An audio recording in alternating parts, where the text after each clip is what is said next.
this test and this test to you, has he passed the tests a quarter way through the season, and does he have any more tests to pass? Well, we're 3-0, so I don't know how we can. I don't know, and he's played really well, so he's passed the test so far. But 3 games don't make a season. We got a long way to go. We go out and stink it up this week, and they'll yeah, I told you so. He put the other guy in. He just needs to focus on what he's been doing, and so after 3 games, that's all we can go on. He's done great. He's done great. Proud of him. Sorry, Coach, in the interest of full disclosure, are you at least mildly jealous that only your players are eligible to win that O'Rourke McFadden leather helmet? Yeah, that's the main goal, is to keep that trophy here. That's a neat thing. It's always fun to see who wins that. I've slipped it on a time or two, so I've gotten to wear it a couple times. I think Deshaun won it maybe last year. Wayne won it last year. Okay, but that is a special trophy to me. It really is. There's a lot of trophies around here, but that's one that really means a lot to me, because that was my first win up there at BC, and I still remember Spiller putting that helmet on, and I mean, you'd have thought we won the Super Bowl. It was an awesome moment, and so I've always been very fond of that trophy, and we'd like to keep it here, but we know we got a lot of work to do. That's all right. It's obvious that this team is very well led by the players.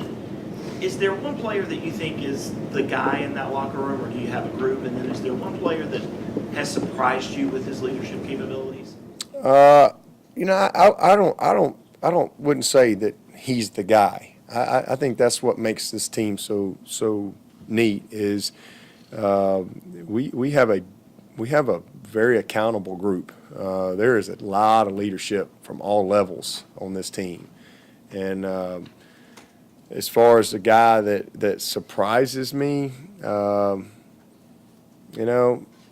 maybe Cleveland, just because he is just a second-year player for us, and he was one of those guys in the recruiting process that was kind of quiet.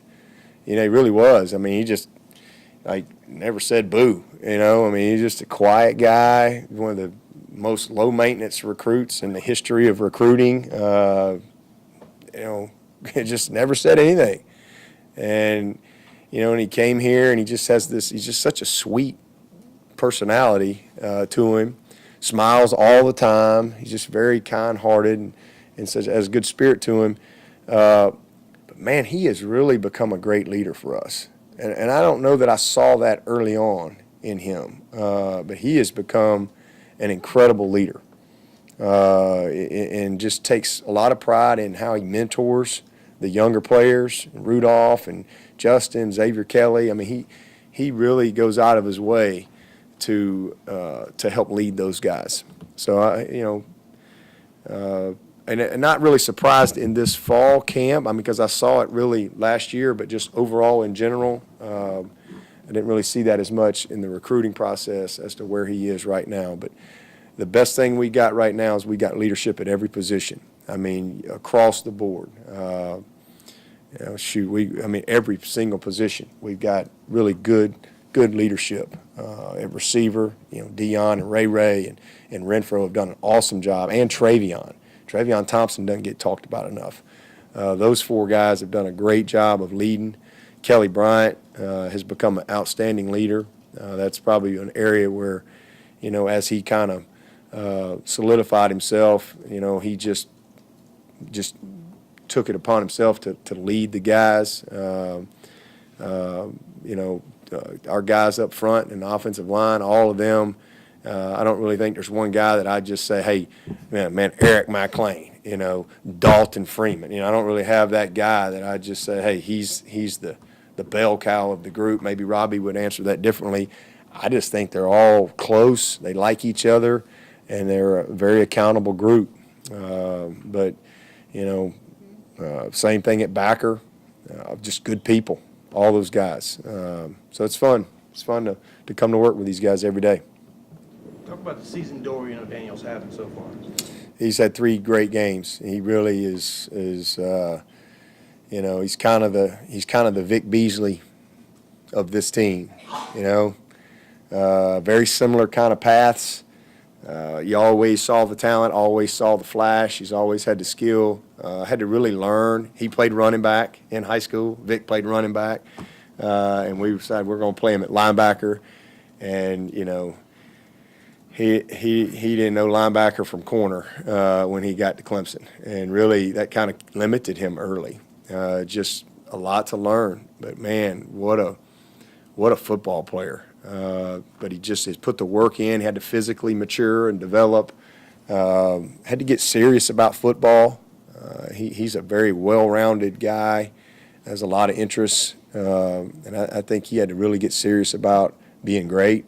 And, man, he did. That redshirt sophomore year, you kind of started to see some real signs in him. And then last year, he just kind of like Vic Beasley, that fourth year, redshirt junior, just took off. And all he's done is this year is just pick up beyond where he left off. And it's been fun. But he's become a great leader for us, incredibly accountable. He's one of the most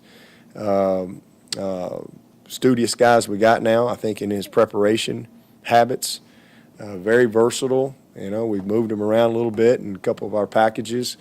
But he's unique and dynamic. I mean, he's not a real, kind of like Vic, doesn't really fit the prototype. Maybe of what, you know, maybe you'd want him a little bigger or whatever, but golly, he's something special. I'm really proud of him. He can cover, he can support in the run game, and he can run people down, and he can tackle. I mean, he's a complete player. Take some pride as a staff in having some of those kind of guys that develop later in their career and are able to get better and better throughout. Absolutely.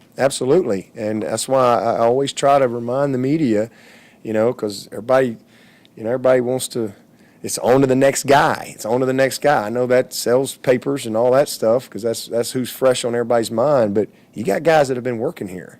Quarterback's a pretty good example, you know. Raise your hand in here if you thought Kelly Bryant was going to be the starting quarterback after 3 games and be 3-0 and just did what he did at Louisville.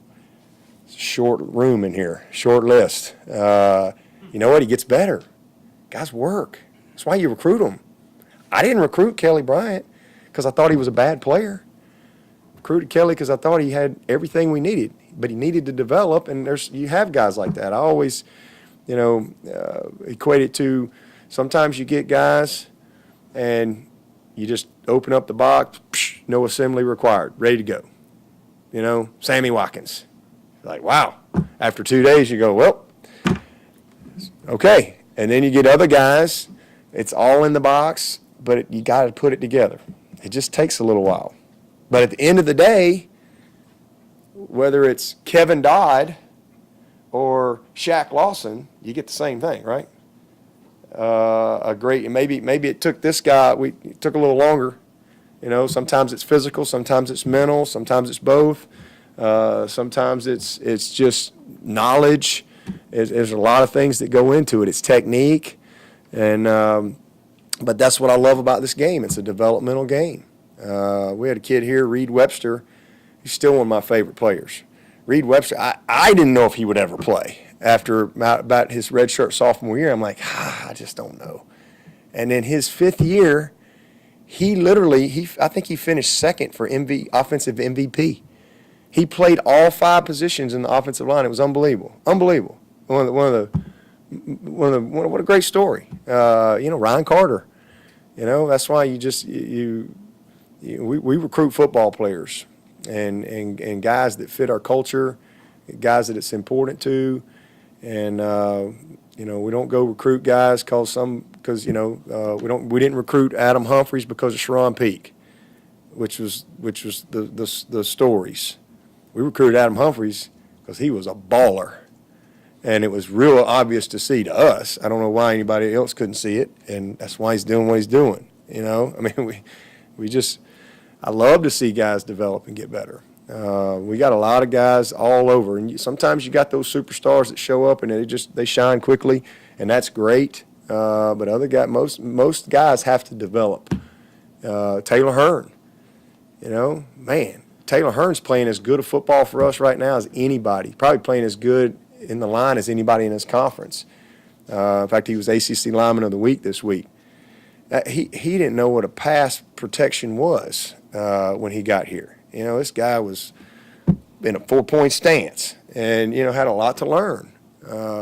And so he just had to kind of develop into what he is today, but he always had the tools. So it's fun. That's what makes this game great. You get football players come in all shapes and sizes, and to see them grow and mature and develop, it's pretty awesome. Coach, can you talk about Will Spears' impact this year? Looking back at your opponent's starting position after a punt, it's on average their own 17-yard line. Spires, yeah, he's doing a great job for us. You know, I really felt like he could be a weapon, and again, after 3 games, he's been as advertised. He's done an awesome job. Another developmental guy. That's why we recruited him. You know, he came to camp. He was a quarterback and a shortstop, and he wasn't a punter. He just was the guy that went out there and punted it. He was a quarterback and a shortstop and a basketball player, just a well-rounded athlete. But you know, when he came to camp, I was like, you know, this guy's got a real shot here. He didn't have any coaching, no training. You know, he wasn't a guy that just, you know, punted all the time. And so, you know, he redshirted last year and really worked on his craft. I mean, he has really worked really hard to become a punter and to become a technical guy. And I'm just really proud of him, man, because he's got a great mindset that you love to see in one of your specialists. And